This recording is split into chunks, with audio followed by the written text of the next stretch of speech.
नारायणं नमस्कृत्य नरं चैव नरोत्तमं देवीं सरस्वतीं व्यासं ततो जयमुदीरयेत्. Reading from Srimad Bhagavatam, Canto 10, Chapter number 2, verse number 35. It's a continuation of the prayers of the Devas. And in the previous verse, we studied in which they said that the form of Bhagavan is made from Vishuddha Sattva. Sattvam Vishuddham Shayate Bhavan. And this is the shelter for all beings and worshipped. And as we studied that, especially some schools like Advaitavad, they think that form is Vishuddha Sattva, which is material Sattva. So they continue to speak in this to explain that it is not material. It says, Sattvam na ched dhatar idam nijam bhaved vijnanam ajnanabhit apa marjanam guna prakashairanumiyate bhavan prakashate yasya cha yena va guna. It's a very complicated sloka. So it says that dhata means the creator. Sattvam nijam na bhaved chet. That if this sattva is not your own sattva, which means that if it is not different from the material sattva, then vijnanam marjanam apa. Then the vijnan or knowledge of the form, because this is the form which self-manifests and known by its own power, then that will not happen, because this form is agyan bhit, or it dispels the ignorance. Vijnanam ajnana bhidapa marjanam. So that means it will not be possible to have realization of this form, because to realize this you need something else. And what will be that something else? So guna prakashair anumiyate bhavan. By your qualities, the qualities which you manifest, by that it is inferred that your form is spiritual, because the qualities which you manifest, they cannot be material. And prakashate yasya cha yena va guna. And these gunas are yours, and it is by your gunas that the gunas become manifest. Yena va guna prakasate yasya cha guna prakasate. So this word guna here can be applied either referring to the qualities of the Lord, guna prakasairanumiyata bhagavan, or it can be understood as the material guna, that these gunas become manifest by you only, and therefore we infer that you must be there. So just as this material body functions because of the presence of Atma in it, and then we can understand that there is Atma, because when Atma leaves, then the body does not work. So therefore functioning of the body, or this prakash, what is calling as prakash, that is the linga or hetu, the cause by which you can infer the presence of the Atma. So the word indriya is also sometimes translated as that indrasya lingam iti indriya. Indra is the Atma and Indriya is the linga or the cause by which you can infer Atma. Because when Atma is not there, then the Indriyas do not work. So wherever the senses are working, that means there is Atma. And if the senses are not working, then there is no Atma.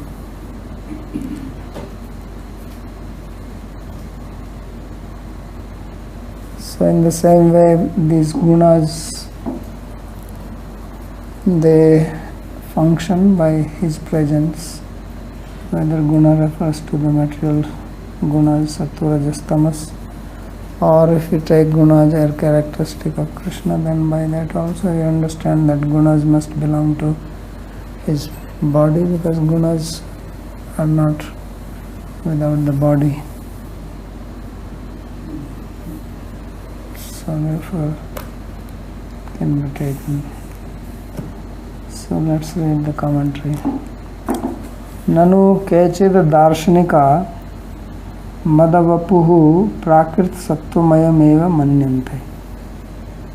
So Krishna, as if he is making a purvapaksha, that you are saying, in the previous verse they said Sattvam Vishuddham Shrayate Bhavan, that your form is Vishuddha Sattva. So he says, but some people say that this Vishuddha Sattva means material Sattva, Prakrita Sattvamayam. So what do you say for that? So Tatrahu Sattvam-iti, for that the Devas speak the present verse. He Dhataha, that O Creator, Idamiti Tarjanya Garbham Lakshi Kurvanti. So Sattvam Nache Dhatar Idam. So Idam to Sannikrishta Proktam. So Idam is used for something nearby. So it is like as if Devas are pointing to Krishna, that if this body is not of Vishuddha Sattva, Garbham Lakshi Kurvanti, pointing to Krishna in the womb, Tab Vapuridam, your this body, Nijam Sattvam Shuddham Sattvam na bhavet chet. If this Suddha Sattva is not your own Sattva, means belonging to the internal potency, then Kintu Prakritameva Sattvam bhavet. If we accept that this Sattva means your body is made of Prakrit Sattva and not spiritual, Tada Vijnanam Tatha Bhutatvena Satam Anubhava Marjanam Lope Ape Praptam. So then the devotees who have their experience that this form is transcendental, so then they will not have that experience. That experience will not happen. Mahad Anubhava eva atra pramanam ityartha. So therefore they are saying that in this regard, the authority of great devotees is the only pramana. Means their experience, not authority, but the experience of the great devotees is the only pramana. Because materialistic people, they can neither say something positive or negative about the form of God. Because whatever they say, it will be just their imagination. And if it is beyond something material, then they cannot say anything about it because it is spiritual. Achintya khalu ye bhavana tanstarkena yojayat prakrtibhya param yastu tad achintyasya lakshanam. So that which is achintya, tarka does not work in that, because to make tarka, to make logic inference, you have to have cause and effect relationship which is within our own experience. And if it is transcendental, then we will not have anything like that. So therefore it depends only on the experience of great sadhus. Like Vyasdev, he sat in samadhi, bhakti yogena mansi samyak pranahita amale. and he had experienced apashyat purusham purnam mayam chatadapasha. And then he wrote, so lokasya janato vidvans chakre satvat samhita. So then he made Satvat Samhita, and then he taught it to his son. So this is based on his own experience.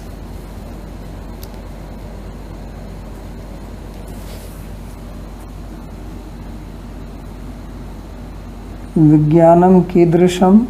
So what type of Vijnan is this?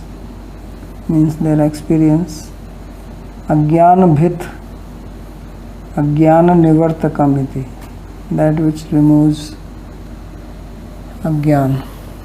Vidyate hridaya granthi chidyante sarva sanshaya kshiyante chasya karmani drishta eva atmani ishvare. So when one has experience of Ishvara, then all ajnana is removed. So therefore it is called here as ajnana bhit, that which cuts or destroys or dispels ajnana. Nivartakam.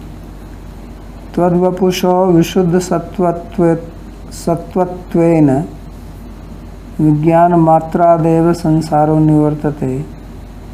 So by your form, which is vishuddha sattva,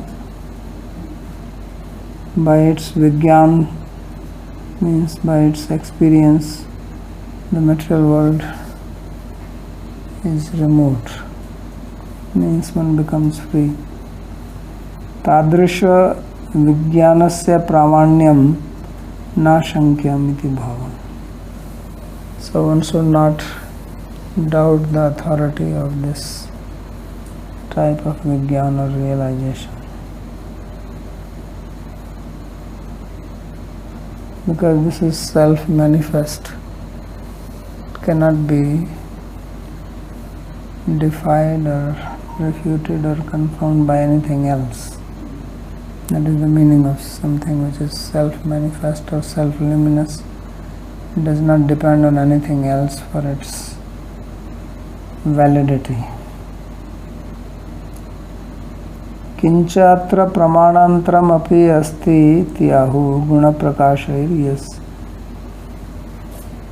Gunasya ati tejasvitvad asmadadi sarvamana prasadakatva prem pradattvadeh prakashair eva idam vapur bhavan eva na maya iti anuyat. So he says we also infer this because of the guna prakash, because of the manifestations of its qualities, such as tejasvitvad, its prowess, which is influencing. Right? Earlier we said that when Krishna came into the mind of Devaki, then she became very effulgent, that even Kamsa was not able to look at her. So this is Tejasvitvat, the form of Krishna. So Tejasvi. And Sarva Mana Prasadakatva, and it gives pleasure to all beings, to mind, to all beings. Everybody's mind feels satisfied by it. So therefore it's called Manohara. Right? Murali Manohar. And Prema Pradattvade. So these are the gunas which are being described here. Tejasvi, Manaprasadak, and Prema Pradai, giver of love. So Krishna is the giver of love. What is that statement? Krishna danyat ko alata sopi premdo bhavet. Who is that person besides Krishna who gave love even to the creepers? So he is the Prema Prada. So these are the gunas. So from that you can understand that he is Vishuddha Sattva. And this is the logic which Krishnadas Kaviraj gives in Chaitanya Charitamrita. He says, what is the proof that Mahaprabhu is Bhagwan, Swayam Bhagwan? So he says, who else can give the love which he gave? He says, you apply your logic. So that is the proof.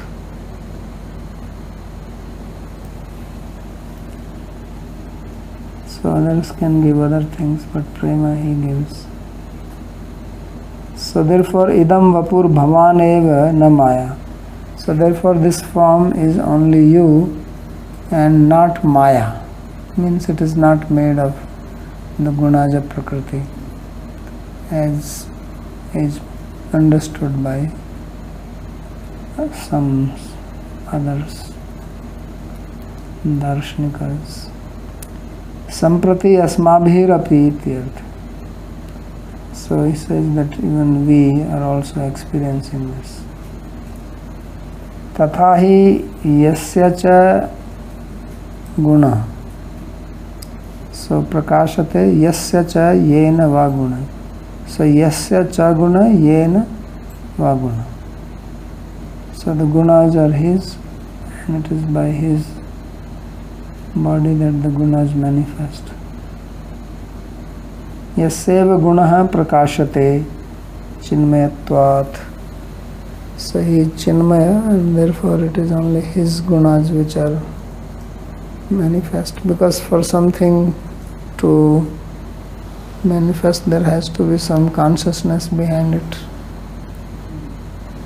Matter by itself doesn't do anything.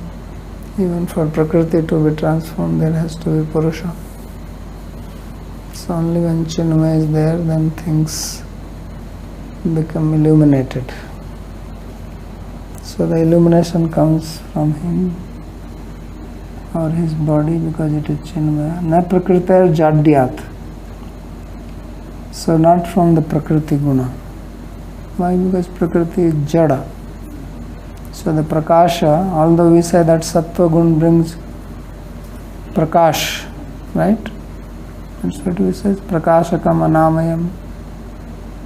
That Sattva Guna is Prakashak, illuminator, and brings good health, Anamaya. And Tamas brings darkness and heaviness. But that is only when some Chinmaya Padartha is there, not otherwise. Otherwise, illumination for whom and how? So only once there is some Chinmaya person in the body and there is Sattva, then illumination happens.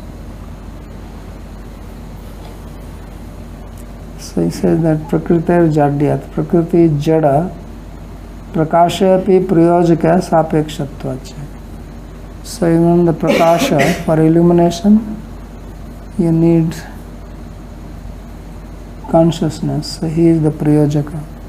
Even if you take the body and if there is illumination, if you get knowledge, that is also because of his Prakash.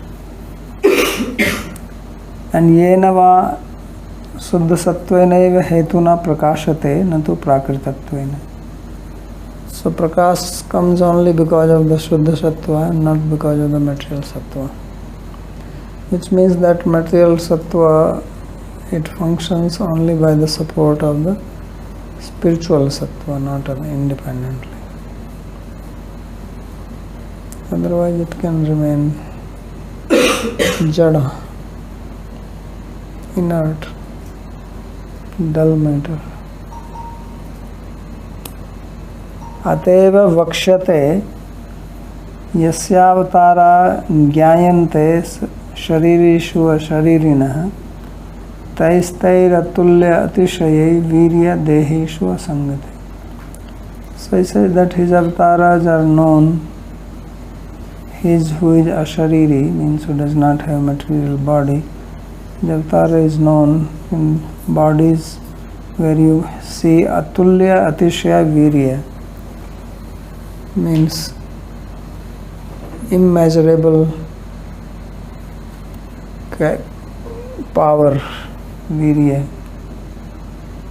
which atishaya means which cannot be compared to anything else. So then we understand that it is his potency. This verse will come later on.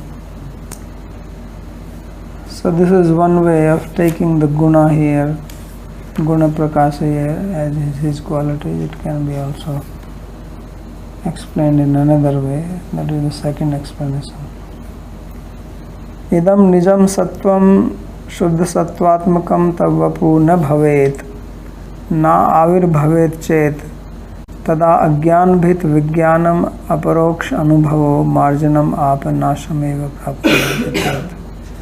So if this sattva or shuddha sattva, your form, is not manifest, or if it is not shuddha sattva, if it does not appear, then the dispelling of the ignorance, which means direct perception of your reality, this will not happen. So your experience or your realization happens only because of the Vishuddha Sattva. Kintu tada gunanam buddhyadinam prakashair bhavan anumiyate kevalam anumiyate. So now he is taking the guna as the gunas related to buddhi, etc. and not his qualities which were described earlier as prema prada, etc. mana prasadaka. So he says that then from these material gunas of intelligence, mind, etc., then one can make an inference of your existence. Anumana prakara mahu. What is the way to make the inference? Yasya gunaha prakashate yena va buddhya adhishtatra hetuna bahyo guna prakashate sa Ishvara. So yasya gunaha prakashate, whose guna becomes illuminated, means these gunas are not independent, they belong to somebody. It's like if you have some property, then it belongs to somebody. So the gunas also must belong to someone. Anything which is material is meant for a conscious being. Meant for conscious being also means it belongs to a conscious being. Material things don't have purpose in themselves. So science cannot answer this question, what is the purpose of creation? Right? And why did it evolve? So this question they cannot answer. What is the purpose of life? This cannot be explained. So gunas, they belong to, just as we see here that the material things belong to conscious beings. So the nature belongs to him, and it is because of his presence that they manifest. So yasya gunaha prakashate, his gunas become manifest, and yena va buddhi adhishtatra hetuna bahya guna prakashate. And he is the presiding deity of the buddhi, etc. Right? So presiding deity of buddhi is, who is that? Pradyumna. Manas is Aniruddha. Chitta is Vasudeva. Ahankara is Sankarsana. So it is by them that Bahya Guna Prakashate, that you can know the things outside. Say Ishvara, therefore he is the Ishvara. So this is the Anuman you can make.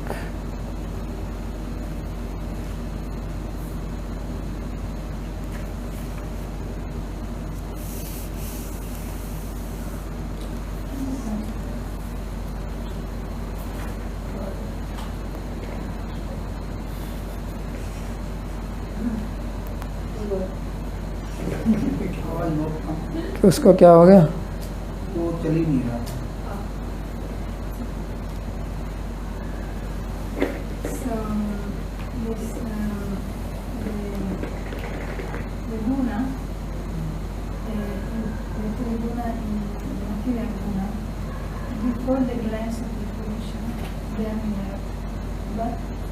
they still have some movement in their stand before the mixing getting into the variety. So what actually is this? Because it looks like that they have like a constitutional quality, which is this movement. And how it can be. Just like atoms, why the electron is running around? Yeah. They move like because there is consciousness. So the energy, ultimately it moves because of the presence of the consciousness. Of course, one may say, well, no, how can you disprove it?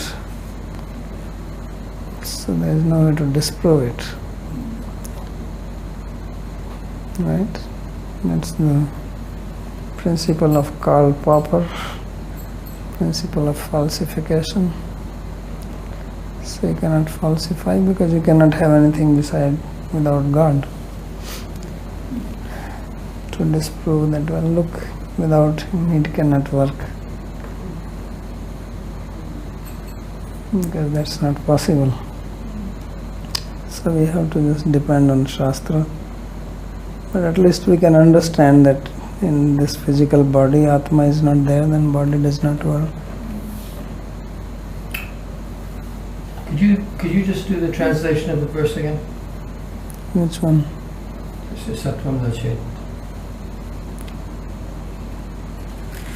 So this Sattvam Nache Dhataridam Nija, if this Sattva did not belong to you, then it will not be possible to have your realization, which dispels ignorance. Vijnanam ajnanabhit marjanam apa. Marjanam here is in the sense as he described, lost, mean it will be lost, it will not be available. And guna prakashai anumiyate bhavan. By the manifestation of your qualities, it is inferred that your form is Vishuddha Sattva. And prakashate yasya cha yena va guna. So it is your guna which manifest, and it is by you that they manifest.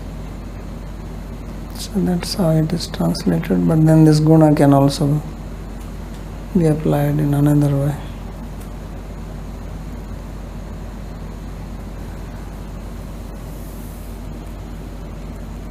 Guna is an interesting word in Sanskrit.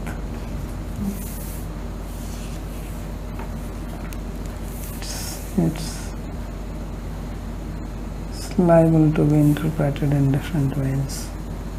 It also means secondary, because primary is dravya, right? Dravya guna karma. So primary is dravya and guna is always secondary, therefore guna also means secondary. That's why sometimes you use the word guna vritti, goni vritti, secondary.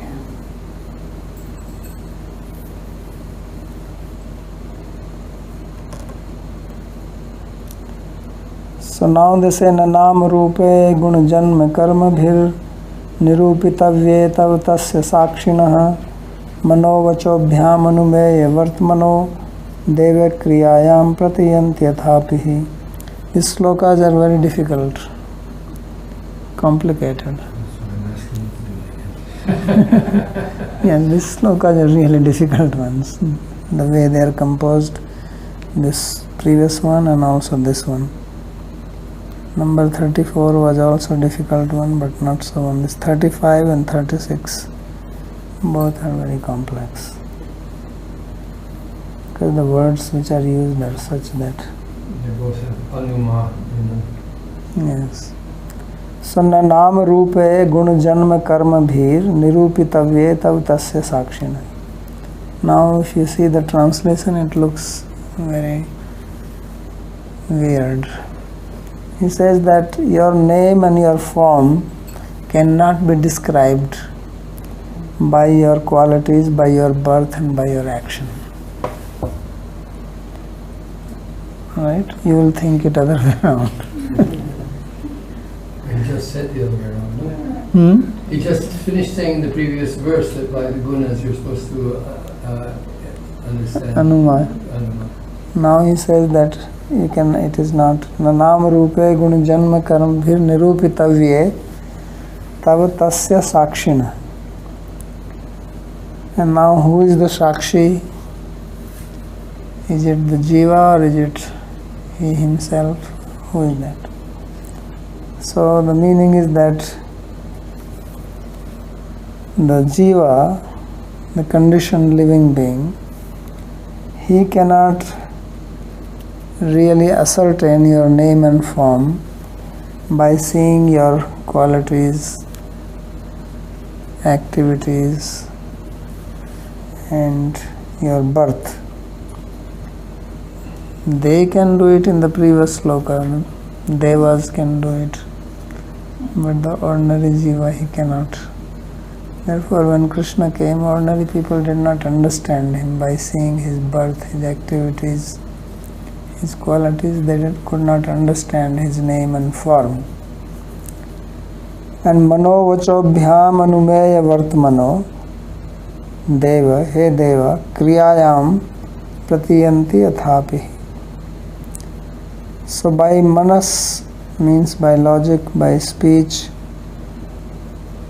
you can only be inferred. So nirupitavye would really mean something like seeing. Means actually ascertain in truth what he is. But then what would the anumaya? Then it would imply that there was some other, So this is interesting. Let's talk about it. Nirupitavye would mean sakshatkar. Let's be a little philosophical now. So we have sakshatkar of something, prataksha, right? Direct experience, and then we make inference of things, right? We are inferring things, and we also having direct experience of things. So every object has got some specific qualities and some general qualities, right? Samanya and Vishesha. Dravya gun karma samanya. So some samanya quality, general characteristics, and every individual, which makes that individual as individual, also has got some specific quality. Vishesha. Of course, this Vishesha is not the sixth padartha of Vishesha. But Vishesha here means which makes that one cow different from another cow. Although they all have the cowness in them, which is the general characteristic. Every cow has got cowness in it. That is the general characteristic. But then every cow also has got something specific about it by which you distinguish one cow from another cow. The looks, the height, the weight, the color, the shape, right? They are unique to each. So when you have the direct experience, what is prominent is the specific characteristics. The general is also there, but general is secondary. In direct perception, it is the specific quality which is prominent. And that's why you recognize. You see somebody, then you know he is so and so, she is so and so. But when you make an inference, it is the general quality which is prominent and not the specific. If you hear a sound of cow mooing, then you say, oh, this is cow making the sound. But you don't know what kind of cow is this. Is it white cow, or is it reddish cow, or is it a male, or is it a female? What is the age? Does it have horns or not? So you have a general knowledge, right? That some cow. But if you were actually seeing the cow and she was making the sound, mooing, then you actually have the specific, oh, this cow or this bull is making. So there it is specific. So when he says nirupitavye, that is, as you said, sakshatkar. So you cannot means here of course nirupitavya is in the sense of description, and description means specific description, or even knowing this description that it is sattva guna, nam and rupa. His name is transcendental, his form is transcendental. A common person cannot say this by seeing his activities, his qualities, because they may think, okay, he may have something extra. But you can make inference, and inference in general about the general characteristics. So manovachobhyam anumeya vartmano deva kriyayam pratiyanti yathapi. Yet by kriya, which here means bhakti, people can realize you. Pratiyanti yathapi. So again a complicated sloka. Anumeya Vartmano was? So the Anumeya Vartmano, could you translate that? Anumeya means that by which you can make anuman, and vartma means process. The one who is understood through the path of anuman. Yes. So Shashti Vibhakti language. So न केवलम एतद् रूपमेव ते विशुद्ध सत्वात्मकम् अपितु एतस्य वाचकम नाम अपि. So he says, the commentator, that in the previous sloka it was described that your form is Vishuddha Sattva. So now he says that not only form but your name is also Vishuddha Sattva. It is transcendental, it is not material. तेच नाम रूपे भक्त्या एव अनुभवितुम शक्ये नान्यथा इत्याह. So your name and your form can be realized only through bhakti and not by anything else. To say this, they speak the present sloka, present verse. Naiti. So guna janma karma bhir na nirupitavya. So guna is shyam sundara kripardra lochana iti. What are the gunas here? Gunas like you are very beautiful, shyam sundar, and kripardra lochana, your eyes are wet because of kripa. So much affection. Out of affection, you have tears in your eyes. And karma bhi, actions, activities, govardhanudharana, tribhanga lalita iti. So your activity of uplifting the Govardhan hill and standing bent in 3 places. Janma bhi, birth hai, signifies birth as son of Nanda Maharaj, Nanda Nandana and Vasudeva Nandana. So simultaneously you are taking birth in 2 places. You are also taking birth from Devaki and also from Yashoda. So that itself is confusing. Whose son are you?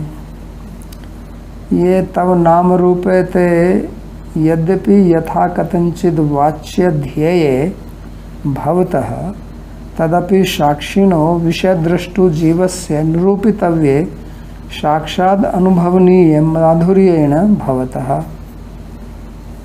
तयोर माधुर्य अनुभव एव तदनुभव. So he says that although your name and form etc., they can be spoken, they are vachya, and dhyaya, one can also meditate on them. But the jiva who is absorbed in Vishaya drashtu jivasya nirupitavya, they do not become the object of his experience. Shakshad anubhavaniya madhuryena bhavata, because that madhurya they do not have. Tayor madhurya anunubhava eva tadanubhava. Means that they may even see your activities or qualities, yet they do not have the real experience of that. Just like Kamsa also saw Krishna, but he could not experience Krishna as he is. He was only seeing him as death. Mrityu bhojpate varad vidusham. So Bhojpati Kamsa was seeing Krishna as Mrityu, death, not as object of love. So therefore, although he has also heard his activities, right? He knew everything what he was doing. All the news was going to him. That he lifted Govardhan, he did this, he did that. Same Shishupal. Shishupal also saw Krishna so many times. They were cousins. And he heard also his activities, but he could not understand. So this is the meaning of Shakshina, Tav Shakshina. Those who are even seeing. But then we have Bhishma. So he is also describing Krishna's activities when he was dying. But here he understood. So therefore he says that your name and form, they are not experienced. Nirupan generally means description, but describing here means obviously having an experience, then you describe. So the common people, they don't have the experience of his sweetness, his greatness, and therefore they cannot describe it. The description will be just as Shishupal was describing him. When he was saying, what is he talking about? People are unnecessarily crazy after him, that he lifted Govardhan Hill, Govardhan Hill. He says Govardhan Hill has been eaten by termites. Just like here in Jaya's office, termites are eating everything. So he says that termites, they ate up the hill, and it was a termite hill. So he lifted that. Says, what is the big deal? I could have done that, Shupal was saying. And what is his valor? He killed one snake, right? One horse he killed. One bull he killed, which no Hindu dharmic person would do. One lady he killed. He says, has he killed any great hero? Has he ever fought anywhere? When it came to Kurukshetra, he said, I will not fight.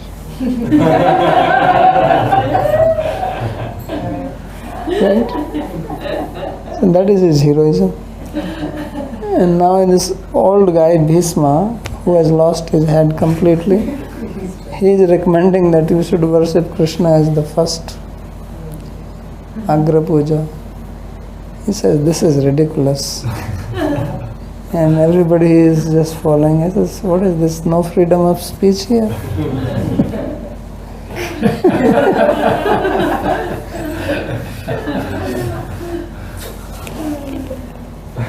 So this is what is meaning of Nanam Rupe Janma Karma Bhi Nirupitavye Tav Tasya Shakshina.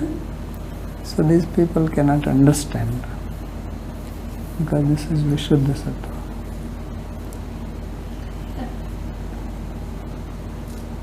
So Yatha, he gives a nice example to make this understand.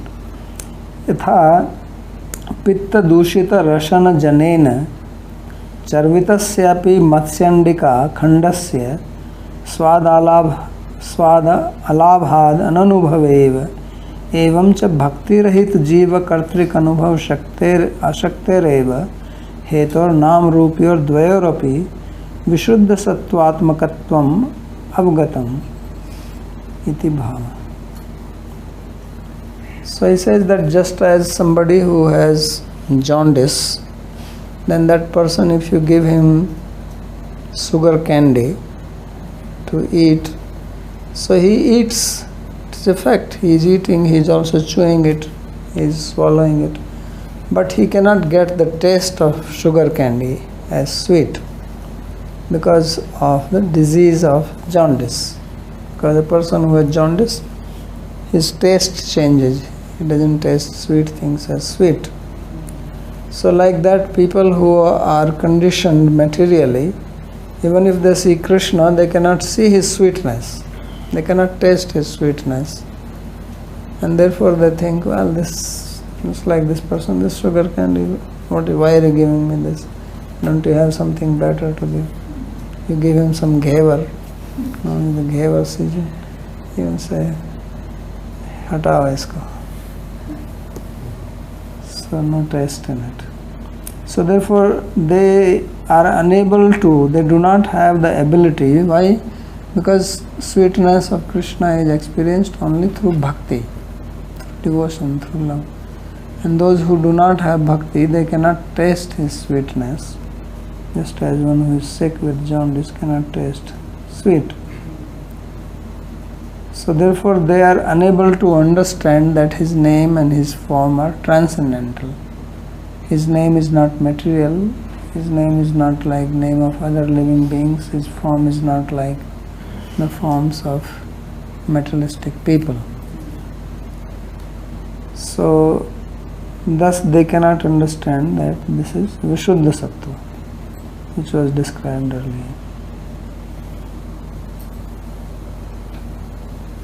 So this is his explanation. Then he gives one more. Yadva Shakshinaiti Tavityasya Visheshanam Nama Rupayoho Swarupa Bhutatvat Nahi Shakshina Swarupam Shakshat Gyatum Shaknuvanti Iti Bhava. Or he takes this Tava as going along with Shakshina. He says Tava Shakshinaha Nama Rupe Gunjan Karambhir Na Nirupitavi. That you are the Sakshi and your name and form are your Swarupa Bhuta. So one who is Sakshi, how can you know his Swarupa? Because Sakshi is the one who is the witness. So how can you know the Swarupa of the witness? Because then you become the witness. It is the Sakshi who knows. Right? So to know the Sakshi, you have to become Sakshi, but you are not the Sakshi. He is Sakshi. It's just like, how can you see the seer? The eyes don't see. The seer is behind the eyes. So the seer is seeing through the eyes. Now the eyes cannot know the seer, cannot see the seer. So he is the Sakshi of everything. Like what is that? Sakshi Kevalo Nirgunas. Cheta Kevalo Nirgunas. Sakshis. So he is the Sakshi, he is the witness of everything. So who can know him? He is the Shrotrasya Shrotram. Chakshusha Chakshu. He is the eye of the eye. Right? It is in Brihadaranyaka Upanishad. He is the ear of the ear, means he is the seeing power of the eyes, he is the hearing power of the ears. So by what means are you going to know him? Unless he makes you know. Te janahi, ye dehe janai. Right? So only those can experience him who are blessed by him. Otherwise, how can you know him? How can you know the knower? So therefore, yes, tatra kena va kam pashyat. Who is going to see there whom and by whom? So that is the meaning. So Nama Rupiyaho Swarupa Bhutatvat, because his name and form are not something which are external, which can be experienced. They are Swarup Bhut. Nahi Sakshina Swarupam Sakshat Gyatum Shaknuvanti iti bhava. So it is not possible to know it directly. He Dev, O Lord, Athapi Kriyayam Tvadiya Shravan Kirtanadi Bhaktau Satyam. Yet by Kriya, so Kriya here means Bhakti, or the activities of Kriya, such as Shravan Kirtan, Pratiyanti Nam Rupe Sakshad Anubhavanti. So then you can experience his name and form. Right? So Sevan Mukhahi Jivhado Swayam Spuratyada. So Atha Shri Krishna Namadina Bhaved Grahim Indriyai. Tesham Anubhavastu Anyair Anuman Gyaya Ityahu. So Tesham Anubhav, their experience is known by others by Anuman. Mansha Shanti Man Shunyatvadi Lingena Vatsa Mano Arvindaksha Didrikshate Tvam Ityadi Anurag Vyanjaka Vakyena Anumeyam Vartme Prem Bhakti Yoga Yasyatas. So now he says that those people who have the experience of his name and form, their experience is also inferred by other people by manas and vachas, by seeing their state of their mind, that they are very peaceful, very tolerant, right? And they are devoid of any pride. So by this one can understand that this person has had experience of name and form of Krishna. Or by their speech, the way they speak, as he is citing here, Manorvindaksha Didrikshate Tvam. This is from Vritrasura's prayers, that my mind just wishes to see you. So iti adi anurag vyanjaka vakyene, by their speech or statements which express their love for Krishna. And Anumeya Vartma here means Bhakti Yoga. So Anumeya Vartmana. Anumeya Vartma Prem Bhakti Yoga Yasya Tasya. So Anumeya here is making Anumeya as Bhakti. Means it is Bhakti who is inferred by others that these people have Bhakti.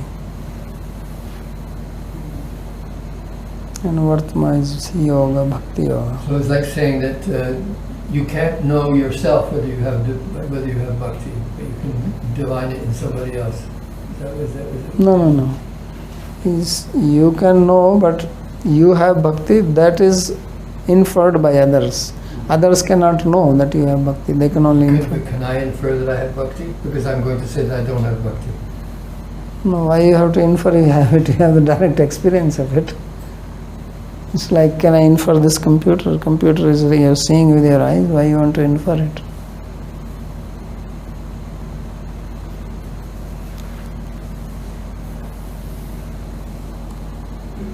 And so you infer from an experience. You have an experience, you have pratyaksha, and then in order to understand your experience, you have to use your reason. Or you have to use shabda in order to understand your experience. If you're understanding your experience from shabda, it's still anuman, right? You have to, if you're taking if you're making a relationship between shabda and anubhav, then you have to use anuman.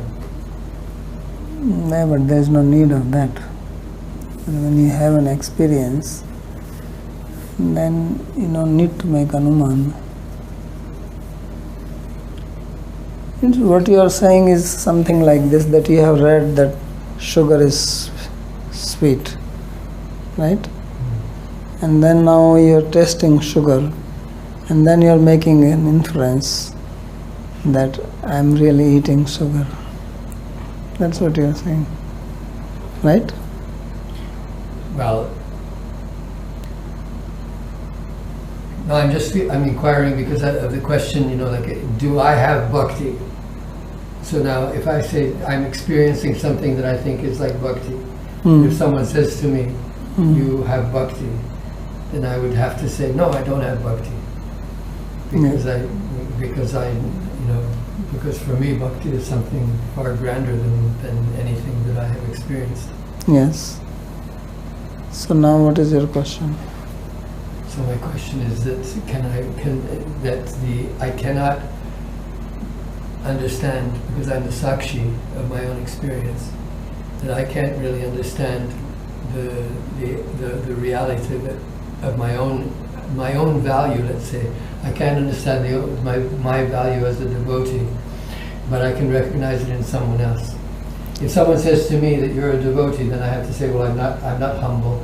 I don't speak, I don't have this, like Manoravindakshata Dikshate, these kinds of Anuraga Vyanchaka Vakya, I don't have this kind of thing. Or if I do, I know that it's false, I know that it's all just pretense, like that.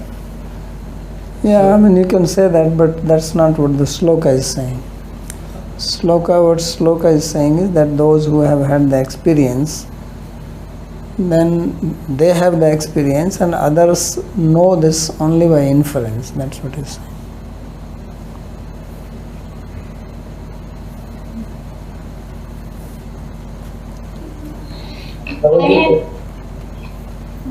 Yes. I have a doubt, can I ask it? Yes. Did you said that we can only realize our mistakes with bhakti? No, I did not say that. And what did you say? What did I say about what? I said so many Realizing things. mistakes. About mistakes? Realizing mistakes on something. So you realize your mistakes when you want to have some result and you don't get it. Suppose you want to go from your home to your friend's home, and then you reach somebody else's home, then you realize your mistake, oh, I must have taken a wrong route. So you want something, and when you perform an action to achieve that goal, but you don't get it, then you realize that I must have made some mistake. So that's how you realize mistake. So is a swadhyaya the right way to realize mistakes? Yes. Swadhyaya is to know where I am going wrong. Okay, thank you.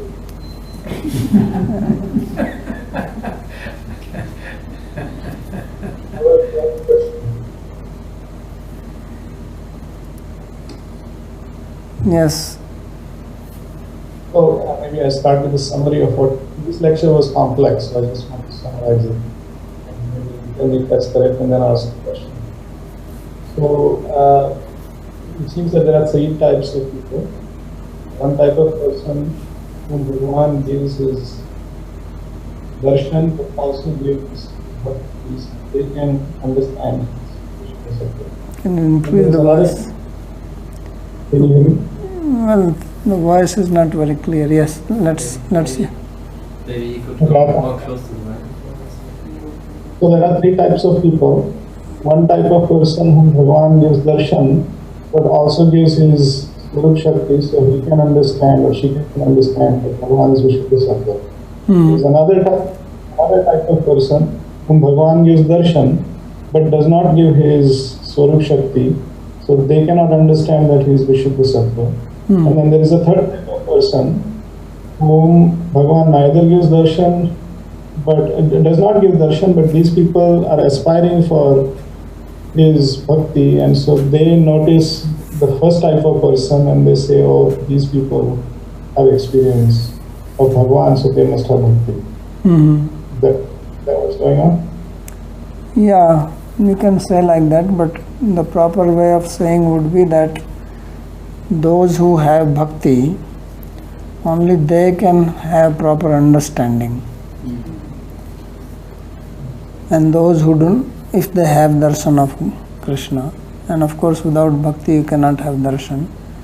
And those others who have darshan of Krishna, which is possible only when he comes as an avatar here on earth, then others can also have his darshan, but they do not understand him because they do not have bhakti. So as Krishna says in Bhagavatam, Bhaktya ekya grahya, that I am grahya, which means I am understood only through bhakti. So when he appears on earth, wherever he goes, people see him, but non-devotees cannot understand him. And of course there is another category, and then the third type of people, as you are mentioning, they can make an inference about those. He is talking about people who are not, who are existing when Krishna is not personally there, and they have had experience of it, great devotees. So then by seeing their behavior, their statements, as he gave the example of Vritrasura, one can understand that he must have had darshan of Bhagavan. And there is one more category which is not mentioned here but will come, is that there are also devotees who see him and they don't understand him, and that is because of their too much bhakti. So that we will see, that Yashoda, all Vrajavasis, so they are not saying, well, he is Vishuddha Sattva, he is this, he is that. This thing is covered by, he is one of us. Okay, so then coming to my question, at the beginning you defined self-manifest as that which does not need another command. And as the story unfolded, it seems that Swayam Prakash, self-manifest, means that a conscious entity, Bhagavan, has to empower even the material sattva guna. Otherwise, that will not reveal anything. Yes. So even that has to have a part of his true potency. So then it seems to me that everything is self-manifest. That's the case. If nothing is independent of Bhagavan's revealing potency.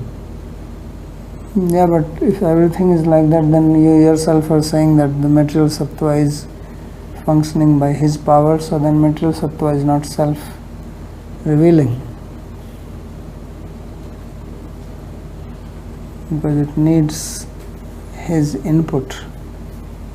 If it was self-revealing, then it will not need his input.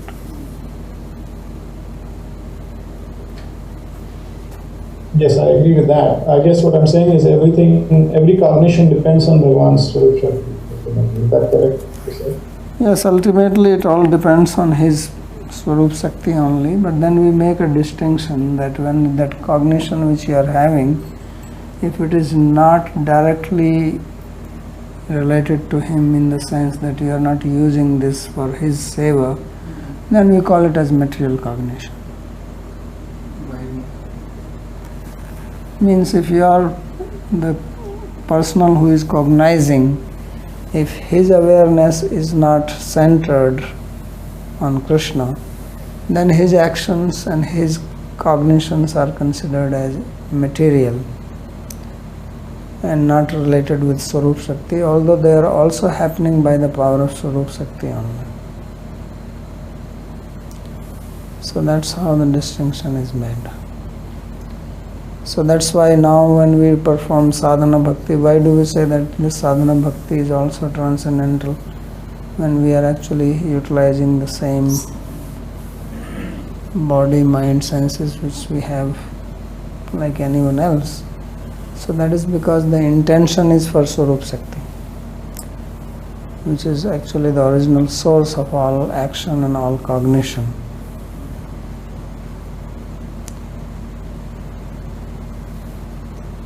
Thank you, Babaji. Babaji Maharaj, Yes. like Tanmay ji said that there were three categories of people, and later on you explained that there is another fourth category, which is like the devotees, them in Prajana. So also we learned that bhakti comes by grace. And now we have understood that the third category of people are inferring for the first category of people that they have bhakti and then they are aspiring for that. Now my question is, what is the grace part of, like the grace will come from the first category of people. So what is the grace? Does that which enables this third category people to have that experience? So you're answering or you're asking? I don't know. No, I'm asking what is that grace? Like what exactly it is? You yourself said that it enables them, that is the grace. Grace means when your mind is turned towards Krishna, that is grace. So these first category people are turning these third category people mind to Krishna. Yes, if they are giving their grace, that's what happens. Okay, but like these third category people have inferred that these first category people are full of bhakti, and because of their actions and their this one, and they are also trying that their mind gets focused on Krishna. So my question is, this third category, like this first category people, with their instructions or with their behavior or with whatever dealings they have with these people, it helps them to put their mind on Krishna always, 24/7. Yes. So that is the grace. Thank you, Baba. So when it is said Krishna's body, Krishna's form, the word Vapu here was used, does it always refer to the entire complex of ahankara, buddhi, mind and so on, or only to the physical body that is visible? And when you say body means what is visible. Okay. It's like if you say somebody's body, what do you refer to?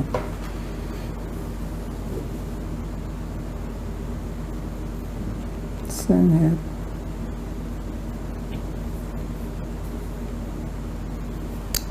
Okay.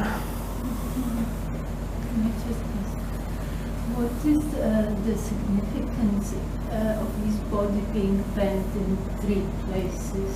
Why is that like because of a certain beauty, like the eyes and hands, or something? Does it have significance like being bent? I think he's very relaxed.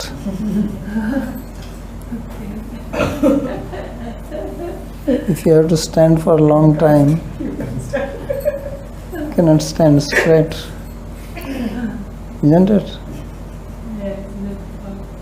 Either you sit down or you have to bend. Ask someone to stand straight, that's a punishment. Sometimes the teacher says, sit straight, stand straight. So that is a sign of love. That's what it signifies.